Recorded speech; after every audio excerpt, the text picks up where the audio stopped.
Halo pemirsa, apa kabar hari ini? Semoga selalu sehat di masa pandemi ini dan selalu bersemangat menjalani aktivitas. Bagi pemirsa yang harus tetap bekerja di luar rumah, jangan lupa menggunakan masker. Hari ini program Wita News Point hadir menjumpai Anda bersama saya Amirah Dinda. Selama 30 menit ke depan, News Point akan menyajikan berita terbaru seputar Universitas Brawijaya dan Malang Raya. Jangan kemana-mana, keep on our channel News Point.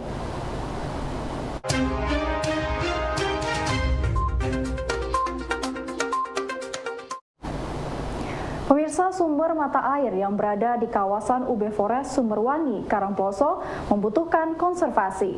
Dosen MIPA UB, Dr. Endang Arisulaningsih mengatakan debit air pada sumber air tersebut sangatlah kecil dan merupakan tipe yang sangat bergantung cuaca.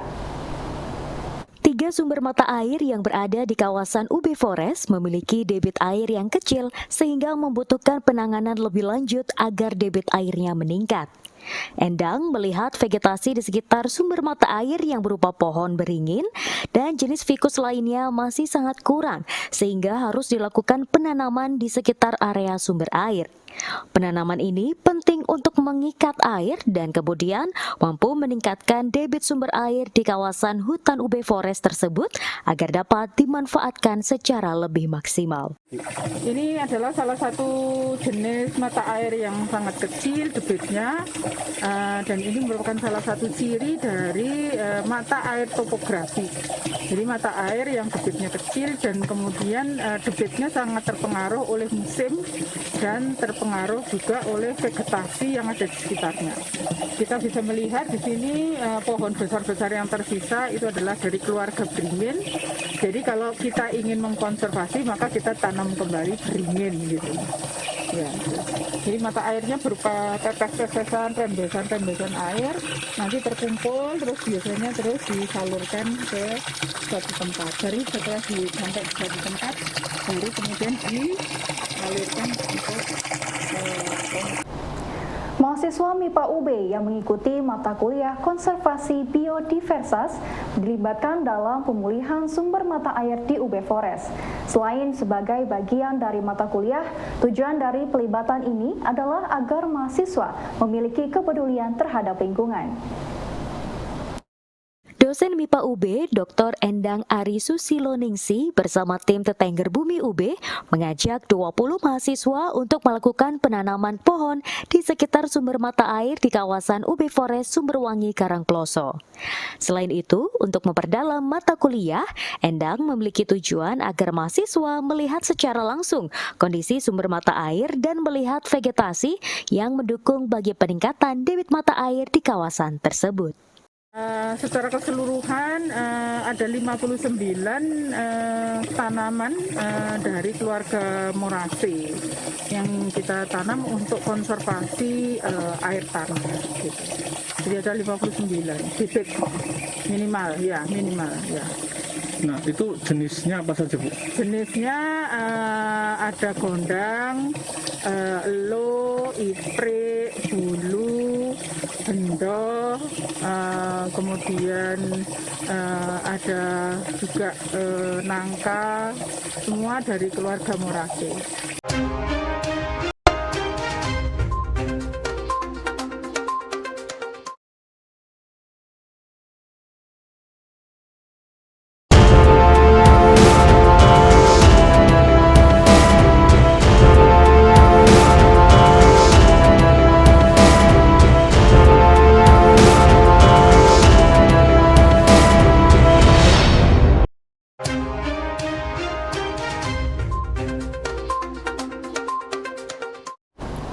Pemirsa, lahirnya Undang-Undang Nomor 11 Tahun 2014 mengenai keinsinyuran yang disahkan oleh DPR menjadi pintu gerbang penataan profesi insinyur di Indonesia. Profesor Lutfi Jakfar, Ketua Departemen Program Profesi Insinyur UB menjelaskan, lahirnya undang-undang tersebut menjadi dasar bagi penataan profesi insinyur karena sudah memiliki landasan hukum yang jelas. Di Indonesia, bahwa meskipun profesi keinsinyuran ini sudah lama, namun belum tertata dengan baik. Oleh karena itu pada tahun 2014 pemerintah DPR menerbitkan Undang-Undang Nomor 11 tahun 2014, Undang-Undang Keinsinyuran. Itulah cikal bakal untuk kemudian menata lebih baik lagi keinsinyuran, karena keinsinyuran menjadi salah satu tulang punggung kemajuan dari suatu negara. Di situ disebutkan sudah lebih detail mana bidang-bidang yang dimasukkan dalam keinsinyuran, termasuk yang saya sebutkan tadi, mulai dari elektro pertanian, teknologi pertanian itu masuk, kemudian perikanan termasuk, karena di sana dibutuhkan teknologi. Bahkan alumni dari biologi yang kemudian di dalam kerjanya banyak mengadopsi bioteknologi, maka juga dikategorikan sebagai bidang keinsinyuran. Dengan sudah terbitnya Undang-Undang Nomor 11 itu, artinya ada maksud daripada pemerintah dan pemerintah Indonesia dan DPR untuk lebih menata profesi keinsinyuran ini. Maka salah satu poin di situ disebutkan untuk menjadi insinyur harus melalui pendidikan profesi insinyur. Universitas Brawijaya merupakan satu dari 40 perguruan tinggi yang diberi tugas oleh pemerintah untuk membuka program profesi insinyur sesuai amanat Undang-Undang Keinsinyuran. Dalam pelaksanaannya, menurut Ketua Departemen Program Profesi Insinyur, Profesor Lutfi Jakfar, saat ini PSPPI berada di bawah Fakultas Teknik UB. Namun menurutnya, peserta program PPI bukan hanya dari Fakultas Teknik, namun juga dari fakultas lain seperti pertanian, perikanan, dan MIPA. Salah satu poin di situ disebutkan untuk menjadi insinyur harus melalui pendidikan profesi insinyur. Dengan kata lain, mahasiswa atau alumni yang lulus teknik sipil, teknik mesin belum dikatakan sebagai insinyur sebelum melanjutkan pada program PSPP ini. Analoginya yang paling mudah adalah kedokteran. Pada saat mereka lulus 4 tahun teori, maka tidak disebut dokter, tapi disebut sebagai sarjana kedokteran, SK. Sama juga dengan mahasiswa itu setelah lulus ST, sarjana teknik. Di teknologi pertanian, sarjana teknologi pertanian dan sebagainya. Nah, oleh karena itu kemudian dengan undang-undang itu maka kemudian Kementerian Pendidikan menugaskan, menugaskan kepada 40 perguruan tinggi di Indonesia, umumnya PTN, untuk membuka program studi, program profesi insinyur. Jadi ada 40 di awalnya. Kemudian setelah itu ada tambahan-tambahan. Beberapa perguruan tinggi mendirikan sendiri secara mandiri. Namun yang di penugasan dari kementerian di awal itu ada 40 perguruan tinggi, termasuk adalah di Universitas Brawijaya. Nah, berkaitan dengan program di Universitas Brawijaya, setelah adanya mandat, dari mandat itu mandat untuk mendirikan, maka rektor pada saat itu Profesor Bisri kemudian menugaskan kepada dekan Fakultas Teknik pada saat itu Pak Dr. Pitoyo, Profesor Pak Pitoyo, untuk kemudian membuka program PSPP ini. Karena program PSPP ini adalah melingkupi tidak hanya dari jurusan teknik saja, dari fakultas teknik saja. Nah, kemudian pada awalnya semestinya program profesi ini nyantol di rektorat, karena ini kan membawahi. Dengan berbagai pertimbangan, maka kemudian rektor memutuskan program profesi insinyur ini berada di Fakultas Teknik di bawah dekan. Edukasi kesehatan, terutama untuk ibu dan anak, menjadi salah satu program dalam MBKM Semeru. Terputusnya akses kesehatan di daerah Semeru yang terdampak bencana menuju Kota Lumajang membuat layanan kesehatan berbasis komunitas di masyarakat menjadi sasaran utama program kesehatan MBKM Semeru yang bertujuan untuk melindungi kelompok rentan, diantaranya yakni ibu dan anak. Kita tahu kalau yang magang MBKM Semeru ini memang hal baru ya, dan sangat menarik karena adik-adik tinggal selama 2,5 bulan di sana. Ada beragam topik, salah satunya memang topik kesehatan, dan untuk yang kesehatan pun kita bagi dua ya, dukungan psikososial, mental, dan satu lagi ibu anak. Tapi dalam aplikasi di lapangan itu memang sangat, istilahnya itu praktis gitu. Artinya kita memang mengapa mengambil ibu anak? Karena kita kan sudah pernah terjun ke lapangan ya kemarin dengan tim yang dari FK dan menemukan memang banyak kelompok rentan gitu di sana, termasuk yang ibu anak ini. Apalagi dengan terputusnya akses ke Lumajang Kota, maka pelayanan kesehatan di sana juga sebenarnya mengalami kendala ya, dan akhirnya kita harus menguatkan sebenarnya berbasis masyarakat gitu. Harapannya kita bisa membantu. Nah di sini adik-adik turut serta membantu untuk program-program yang berkaitan dengan ibu anak, baik itu posyandu maupun vaksinasi. Jadi memang sangat berkaitan dengan kesehatan. Kebetulan kita memang yang menjadi peserta magang MBKM di Semeru ini untuk kesehatan ibu anak dari ini ya, keperawatan dari Vikas. Nah kita juga karena MBKM ini kan bisa dikonversi dengan SKS ya, maka kita menggandeng juga dari pembimbing internal dari tiap prodinya. Kebetulan memang ada tentang maternitas, ini kesehatan ibu anak, jiwa dan sebagainya. Bentuknya seperti apa? Kita langsung, jadi kita ajak adik-adik, kita minta mereka untuk masuk dalam sistem kesehatan yang ada.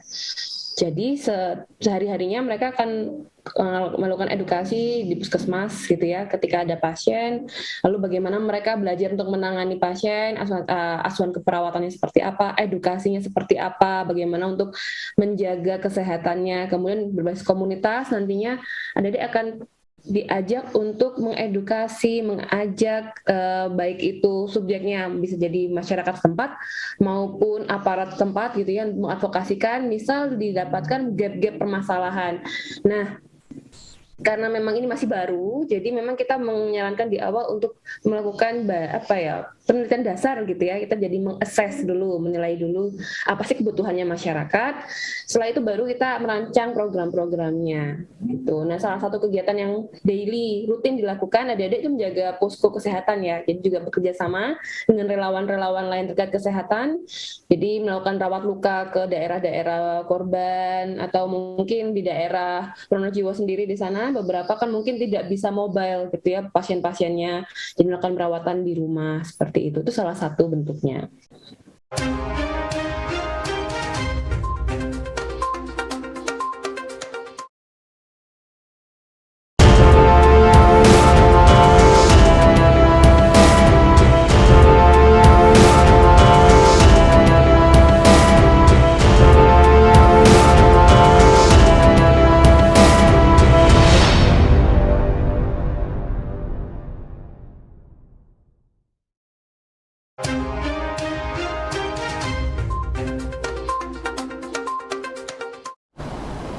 Kefir adalah produk susu yang difermentasikan dengan menggunakan bakteri asam laknat seperti Lactobacillus lactis dan Lactobacillus delbrueckii subsulcaricus. Selain bermanfaat sebagai minuman kesehatan, kefir juga baik untuk kesehatan kulit, sehingga banyak dimanfaatkan sebagai produk kecantikan.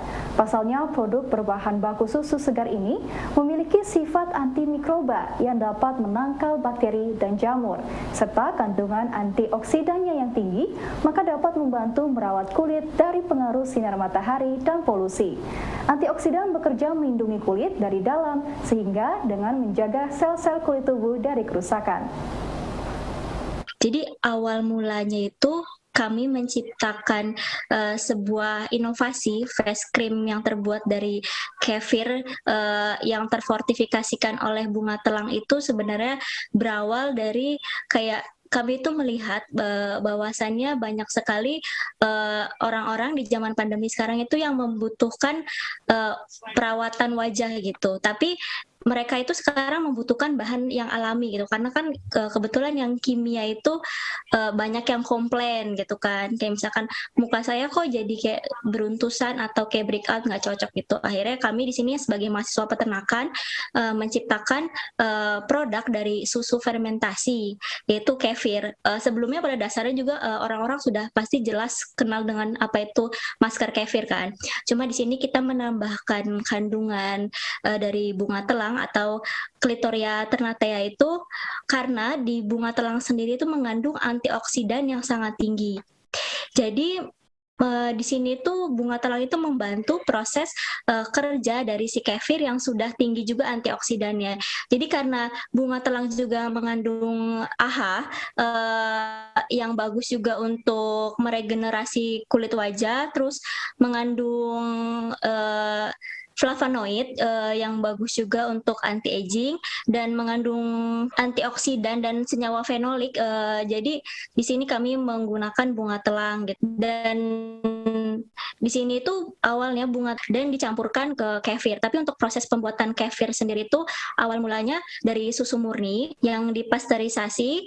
Kemudian si susu murninya itu campurkan dengan bakteri kefir atau grain kefir, dan bakteri kefirnya sendiri itu mengandung lactobacillus bulgaricus dan yeast. Setelah terjadi proses fermentasi ditunggu selama 24 jam, dan ketika telah terjadi proses fermentasinya itu baru ditambahkan dengan ekstrak bunga telangnya. Kemudian setelah ditambahkan ekstrak bunga telang, semuanya bisa langsung dikemas gitu. Masalah pengelolaan limbah sampah rumah tangga menjadi PR besar yang seharusnya menjadi tanggung jawab seluruh masyarakat sebagai penghasil sampah. Meski data dari Dinas Lingkungan Hidup Kota Malang sepanjang tahun 2021, jumlah sampah di Kota Malang berkurang hingga 59.660,54 ton atau sebesar 24,12%. Namun Kota Malang masih menghasilkan besaran sampah hingga 183.073,24 ton sampah per tahunnya. Jadi iLiterless itu adalah organisasi yang bergerak di bidang edukasi, riset, dan layanan pengelolaan sampah di Kota Malang ya, yang sebetulnya dilatar belakangi oleh sampah limbah rumah tangga yang ada di sekitar kami, yang sebetulnya itu berpotensi untuk dikelola, untuk dipilah, dan untuk bisa di-recycle.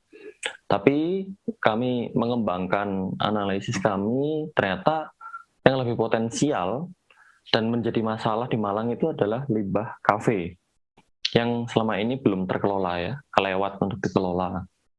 Sehingga kami waktu itu, saya lupa tanggal apa dan bulan apa ya, Juli mungkin, awal-awal dulu, kami workshop dengan beberapa owner kafe untuk membahas masalah limbah kafe, dan benar kata mereka, ya mereka juga ikut resah ya dengan sampah yang mereka hasilkan, cuman nggak tahu harus kemana. Itu sih, ya kami berangkat dari situ. Kami sebetulnya dulu cuma ngedukasi doang, cuma mengkampanyekan untuk kayak niru Jerman, niru Jepang, niru Korea. Cuman ya dari teman-teman kami bilang, terus kalau misalnya udah dipilah, diapain? Ya akhirnya sekalian kami bikin layanan jemputnya untuk mengajak kafe-kafe lain. Ya kami berangkat dari awalnya itu 4 atau 5 kafe biasa yang saya kenal ownernya. Dari situ getok tular ya bahasanya, bar, dan akhirnya mereka pengen join sebagai klien yang reguler. Kami ambil sampahnya, kami kelolakan, dan rata-rata mereka itu memang yang sudah punya awareness ya, karena rata-rata owner cafe ini kan anak-anak muda yang informasinya wawasannya udah luas ya, udah tahu tentang persampahan.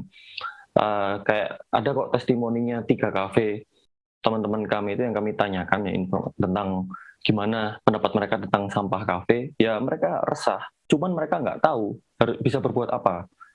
Yang mereka bisa cuman buang sampah pada tempatnya aja udah. Dan mereka tahu sebetulnya sampah-sampah mereka itu akan berakhir di TPS, di TPA dengan sia-sia, cuman apalagi yang bisa diperbuat. Nah, iLiterless hadir tuh menawarkan menunjukkan ya bahwa ini loh ada jalan lain. Terus ada ada upaya-upaya yang bisa kita lakukan. Nah, terus dari situ sih akhirnya nyebar sampai sekarang, sampai 7 bulan ini kami jujur aja cuman bisa mengelola 12 kafe. Untuk lebih dari itu kami kekurangan sumber daya, mulai dari sumber daya manusia, tempat, juga armada. Jadi selama 7-8 bulan ini ngangkut sampahnya pakai motor. Saya ambil sampah ke kafe pakai obrok.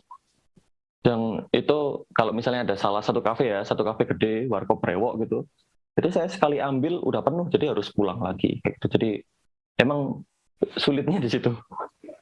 Tuh, nah makanya kami belum bisa nambah klien lagi. Udah banyak yang waiting list, cuman ya belum.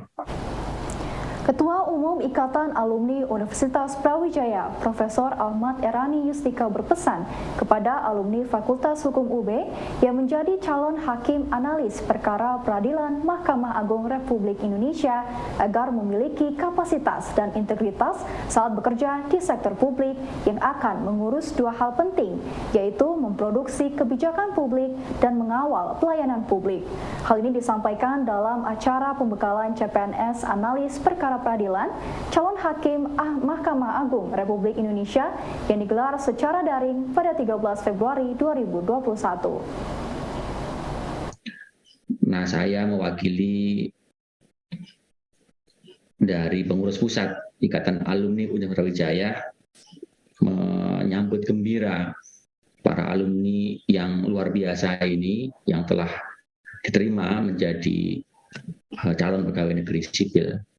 Saya sendiri adalah PNS sebagai dosen di Alma Mater dan sampai sekarang juga mengabdi di pemerintahan, ada penugasan untuk hal itu. Maka yang ingin saya sampaikan adalah bekerja di sektor publik itu adalah pelayanan kepada masyarakat. Bekerja di sektor publik itu nantinya akan setidaknya mengurus dua hal, memproduksi kebijakan publik dan mengawal pelayanan publik. Dan dua-duanya itu adalah perkara yang luar biasa vitalnya karena menyangkut hajat hidup warga negara. Jadi faedahnya pasti akan dirasakan jika memang kita melakukannya dengan benar, tulus, ikhlas, dan demi kepentingan publik tadi itu. Nah, oleh karenanya hal itu yang masih diingat oleh kita semua yang ingin terjun di dalam dunia publik. Tadi Pak Dekan menyampaikan penting sekali, ada dua kaki penyangga pokok. Yang pertama adalah kapasitas, dan yang kedua adalah integritas. Dua hal itu yang akan menyangga perjalanan hidup kita di masa yang akan datang. Kapasitas urusannya sudah diperoleh selama masa kuliah tadi itu, yakni mengumpulkan pengetahuan, tetapi kita harus menjadi pembelajar seumur hidup, tidak boleh berhenti hanya di kampus. Dari situlah maka kapasitas itu akan abadi. Nah, tinggal integritas itu masih diracik mulai hari ini sampai kapanpun nanti kita memiliki masa pengabdian tadi itu, dijaga sebaik-baiknya. Baik pemirsa, informasi tadi sekaligus menutup perjumpaan kita hari ini. Jangan lupa saksikan News Point setiap hari pukul 19.30 waktu Indonesia Barat hanya di UB TV, Televisi Pendidikan Universitas Brawijaya. Saya Amira Dinda dan seluruh kru yang bertugas pamit undur diri. Tetap patuhi protokol kesehatan, wajib menggunakan masker. Terima kasih dan selamat beraktivitas.